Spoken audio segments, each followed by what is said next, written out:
Bienvenidos a esta presentación perteneciente al Diplomado de Metodología de la Investigación Científica del módulo 3, el protocolo de investigación. En esta ocasión abordaremos el tema de estrategia de control y estimación del error aleatorio en la medición.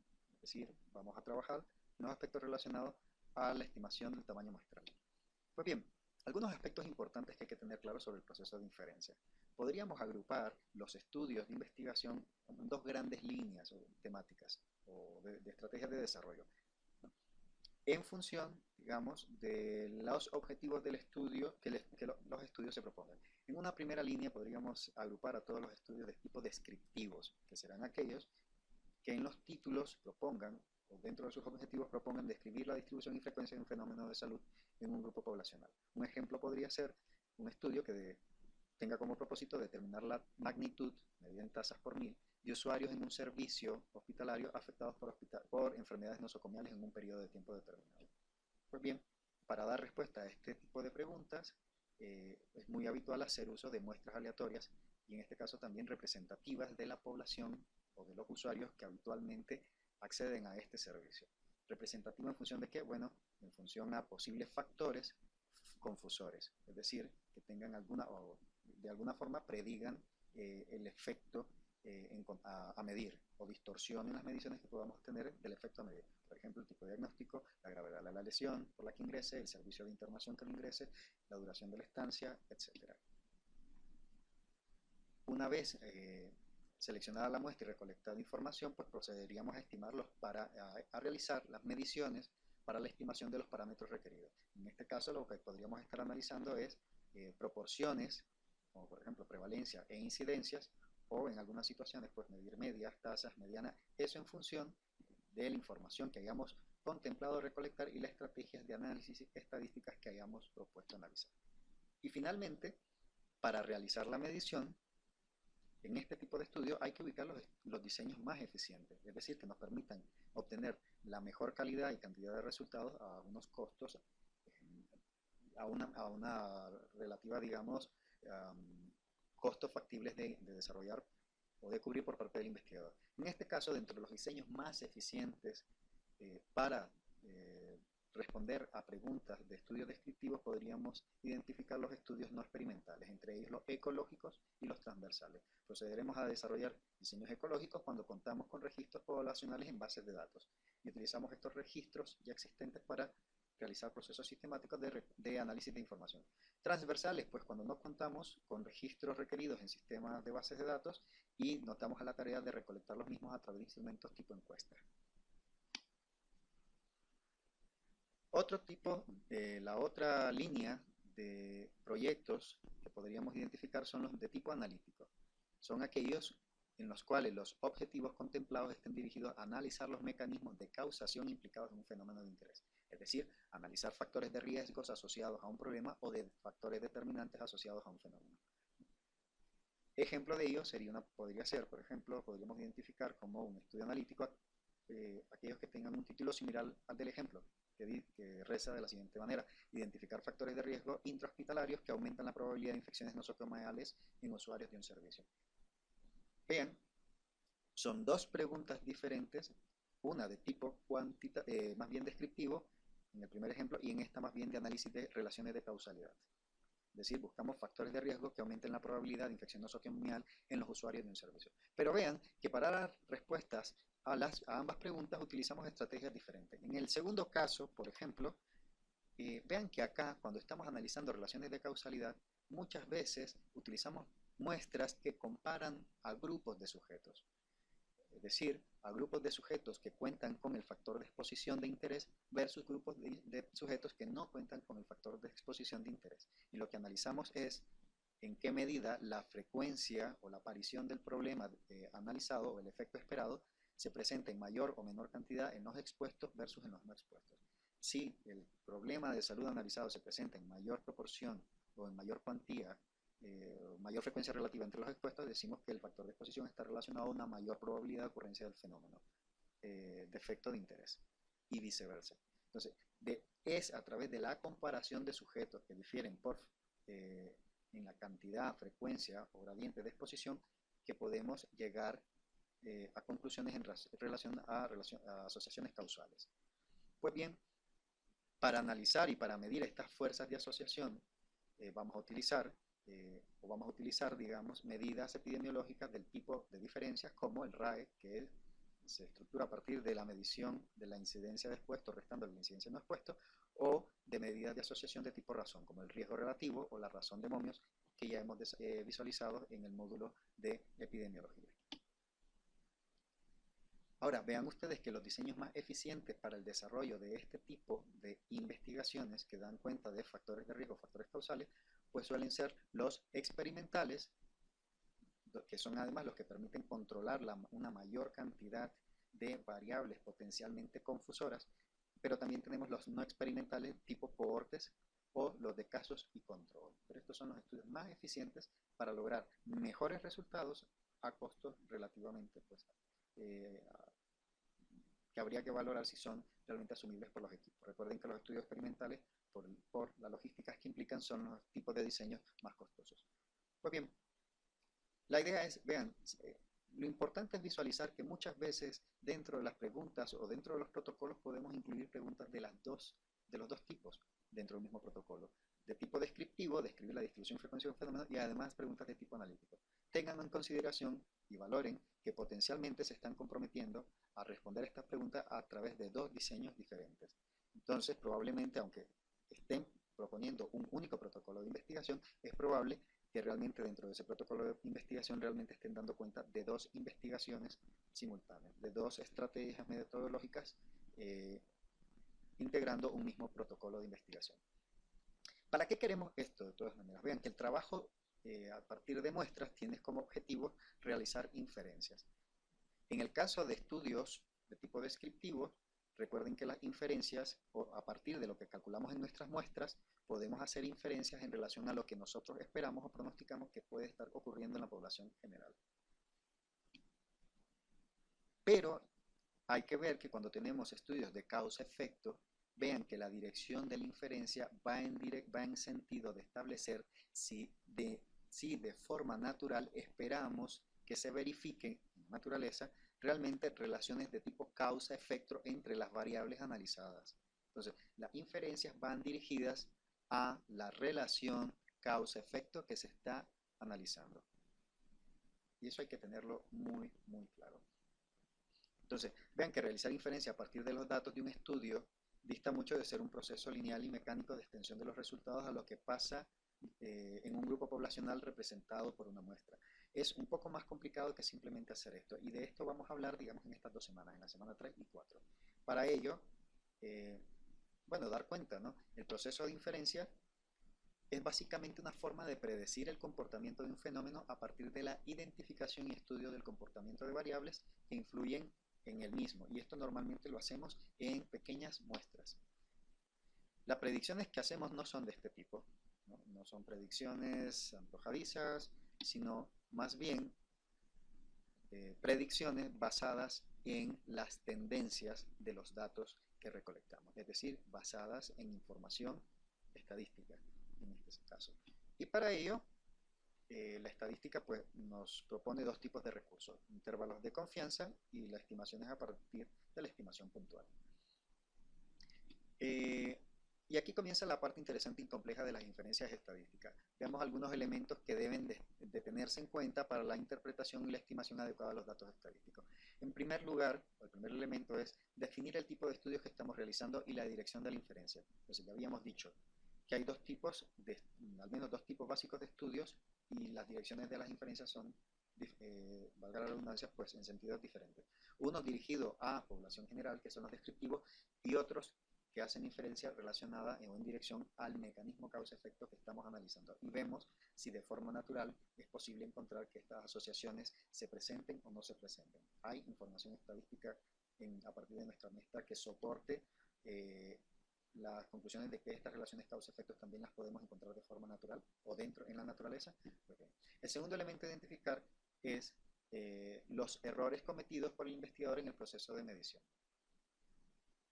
Y en la medida de lo posible habrá o que cuantificar este error o predecir la dirección del mismo. Y bueno, podríamos agrupar los tipos de errores en medición en dos grandes grupos. Primero, el error aleatorio o el error de la estimación debido al azar. Esto ocurre a expensas de los tamaños de muestras utilizados eh, y claro que depende también de los diseños de estudios utilizados. Veremos el efecto que tiene utilizar determinados tamaños de muestra en la incurrencia de esto que llamamos el error aleatorio para tratar de explicarlo un poco mejor. Lo haremos de forma visual. El segundo tipo de error es el error sistemático o relacionado con la validez interna o externa del estudio. Es decir, la validez interna, recuerden que es en qué medida la información que he recolectado en una base de datos realmente me dice, eh, permite medir lo que realmente ocurre en el grupo de individuos en el cual yo he hecho la recolección de la información. Y la validez externa está más relacionada en qué medida esta información realmente son un reflejo de lo que ocurre en la población general o me puede realmente hablar de, me refleja lo que puede ocurrir realmente en este mecanismo de causación que estoy analizando. Y estos errores, los sistemáticos, ocurren a expensas de los errores cometidos por el investigador en la selección de las muestras y en la clasificación de los participantes del estudio o debido a factores de confusión, elementos que desarrollaremos más adelante. Aunque hay también otro error que si bien muchas veces no se menciona en la bibliografía, pero aquí estaré muy atento a él, que es confusiones generadas por el investigador relacionadas a la interpretación del mecanismo de causa-efecto. Es decir, propuestas de investigación donde vemos invertidas las relaciones. Se estudian los efectos como predictores de las causas, que aunque parece extraño, pero hay que analizar si realmente cuando proponemos una relación de causa-efecto, justificar y documentar estudios que realmente avalen de que existen relaciones de causa-efecto entre variables. Ahora, recordemos, si la meta fundamental de un estudio epidemiológico es la exactitud de la medición, entonces comencemos a ver y vislumbrar qué es esto de los errores y cómo se manifiestan en los estudios. En esta semana número 3 pondremos énfasis en lo que es el error aleatorio. Y vamos a ejemplificar, digamos, vamos a tratar de visualizar qué es esto del error aleatorio a partir de un ejemplo. Supónganse ustedes que quieren hacer un estudio, una investigación, la cual permita realizar una estimación del gasto promedio de un servicio de atención a trauma en un periodo de tiempo determinado. Para ello ustedes definen, por ejemplo, interesa el gasto promedio de atención en el servicio de trauma para todo el año 2013. Ustedes hacen un recuento y se dan cuenta, por ejemplo, que en el 2013 se atendieron en el servicio un total de 350 usuarios. 30% de ellos etiquetados como graves o muy graves y el 70% como de gravedad moderada. Entonces, vean ustedes las situaciones o las complejidades en las mediciones a las que nos exponemos únicamente atendiendo a la lógica del tamaño de muestra como factor importante para hacer la estimación. Si solamente tengo en consideración el tamaño de muestra y no trabajo con otros posibles factores relacionados a la exactitud de la medición, estamos supeditados a este tipo de problemas. Veamos, por ejemplo, los resultados que tendríamos con una muestra tamaño 10. El problema inmediato que tendríamos es, con un tamaño de muestra tan pequeño, tendríamos una alta probabilidad de resultados que estimen o subestimen el gasto real, a expensa de que la muestra quede integrada por un porcentaje de pacientes graves mayor al 30% que se verificó realmente en el servicio durante el periodo que se está analizando, o que quede con un porcentaje mucho menor a este 30%. En ambas situaciones, supónganse, nos pueden quedar, por ejemplo, como en el caso de arriba, una sobreestimación del valor real del gasto promedio incurrido en el servicio, a expensa de que esta muestra tamaño 10 quede integrada, por ejemplo, por un 60 o un 70% de personas con diagnóstico de gravedad, con diagnósticos muy graves o graves, que son los que habitualmente pues gastan mayor cantidad de presupuesto en el servicio, pero también estaríamos expuestos a que por aquellas cuestiones de la aleatoriedad, ¿no?, por efectos de una selección simplemente aleatoria, que la muestra quede representada o quede integrada por un bajo porcentaje de pacientes realmente etiquetados como graves o muy graves. Supónganse, por ejemplo, con un 5 o un 2% de la muestra, por ejemplo, 1 o 2 integrantes de la muestra nada más tienen el diagnóstico de grave o muy grave. ¿Cuál sería el resultado? Pues el resultado sería una subestimación del valor real del parámetro. Ahora vean ustedes, Si utilizáramos una muestra tamaño 200 y una selección aleatoria de estas 200 personas y la extrajéramos de siempre de la misma base poblacional, que son estos 350 usuarios atendidos en el servicio de trauma, los efectos de la medición, simplemente por el efecto de incrementar el tamaño de muestra, serían los siguientes. Vean, siempre habría la probabilidad de tener una sobreestimación o una subestimación del valor real. Pero vean, la probabilidad de tener valores extremadamente altos o extremadamente bajos se acota. Es decir, la variabilidad de posibles resultados erróneos se ha disminuido. La otra cosa, el intervalo de confianza de posibles valores, cuando aumentamos el tamaño de muestra, también se disminuye. Por eso, el simple hecho de incrementar el tamaño de muestra pues nos genera en cierta medida pues, una mayor precisión de la medición y intervalos de confianza más estrechos. Ahora, si quisiéramos tener una gran cantidad de exactitud en la medición, pues tendríamos que utilizar el máximo tamaño de muestra posible, es decir, muestrear o analizar los 350 usuarios. Vean, el efecto sería que al realizar la medición de gasto promedio en estos 350 usuarios, pues la estimación del parámetro, que en este caso que será gasto al que incurre el servicio, pues será exactamente el calculado en la muestra de 350 será exactamente el gasto incurrido por parte del servicio. Entonces, la máxima precisión se consigue utilizando los tamaños totales o el total de la población incluida en una muestra. Entonces, este es el efecto que tiene el incremento de tamaños de muestra en las mediciones epidemiológicas. Aquí lo que estamos visualizando únicamente son los valores extremos, ¿no? Los posibles valores extremos de realizar, por ejemplo, 100 muestras o 100 estudios muestrales con diferentes tamaños de muestra. Es decir, con tamaño 10, sí es cierto que de cada 100 estudios habrían algunos que tengan alguna probabilidad de incluir dentro de su intervalo de confianza el valor real del parámetro, pero las probabilidades de tener valores extremos son muy amplias, ¿no? Son muy grandes. Esta probabilidad de valores extremos se ve un poco reducida con mayores tamaños de muestra y es prácticamente ínfima cuando utilizamos tamaños de muestras muy similares a la población total. Entonces, ese es el efecto de tamaño de muestra.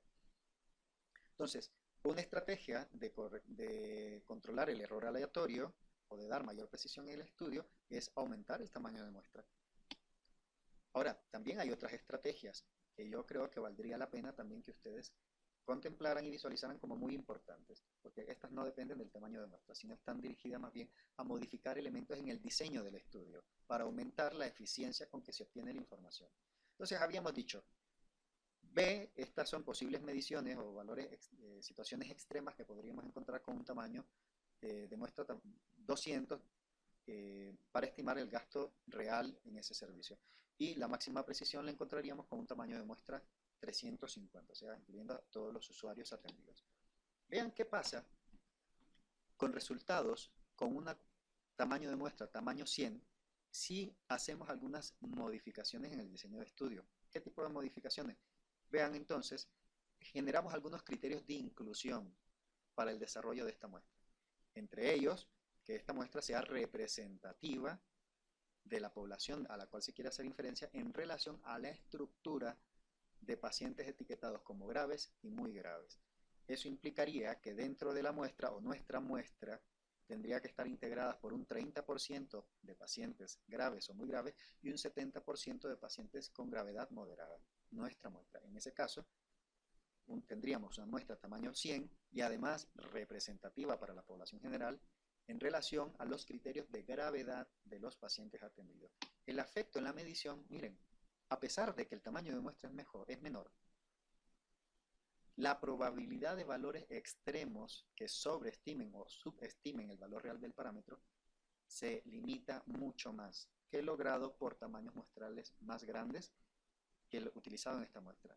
Y eso es debido, digamos, al efecto que tiene al modificar el diseño y trabajar los criterios de inclusión para generar muestras representativas en un estudio, en un diseño muestra.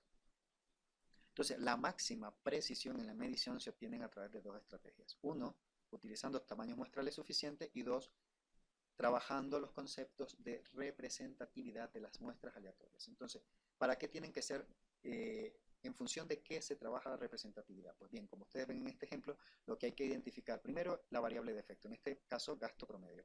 Luego, identificar en el estudio aquellas variables que potencialmente eh,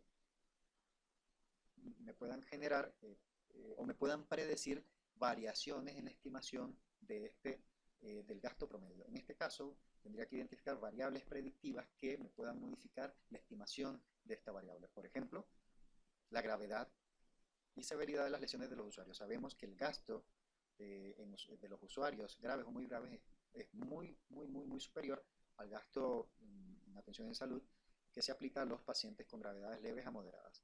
Entonces, si la gravedad de la lesión es predictiva del gasto, pues entonces la gravedad de la lesión es una variable que tiene que estar controlada. ¿Por qué? Porque es una variable que puede generarme confusión en la estimación del gasto si no está adecuadamente controlada dentro del estudio. Entonces, dos estrategias para controlar la confusión. Uno,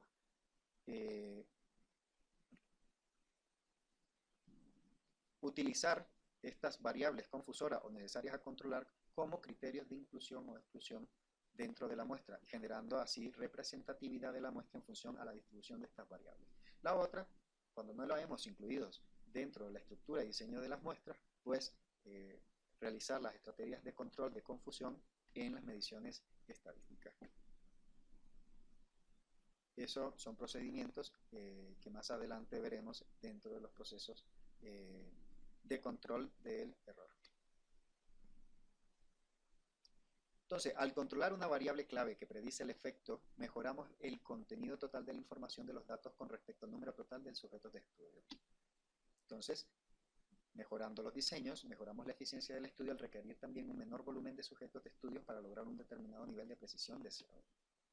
Teniendo en cuenta estos elementos, bueno, hay que trabajar el tema de los diseños de los estudios epidemiológicos, ¿no?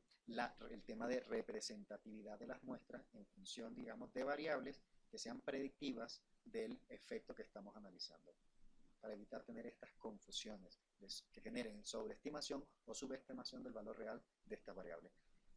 En los siguientes, a continuación, veremos algunos elementos relacionados a la estimación del tamaño muestral.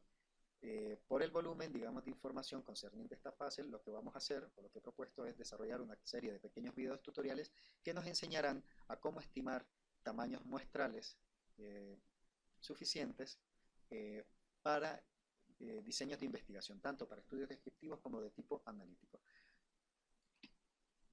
Para ello haremos utilización del programa Excel en los siguientes videotutoriales. Ahora, una observación. Recuerden que estas estimaciones de tamaños muestrales nos dan una relatoría o nos refieren tamaños mínimos requeridos para realizar una buena estimación y hacer un buen control del error aleatorio. Pero toman en consideración únicamente el factor tamaño de muestra. Ustedes pueden también tener una menor dependencia de estos volúmenes de tamaños de muestras si trabajan perfectamente el tema de los diseños muestrales y el tema de la representatividad de las muestras. Perfecto. Veremos lo de estimación muestral en los siguientes videotutoriales.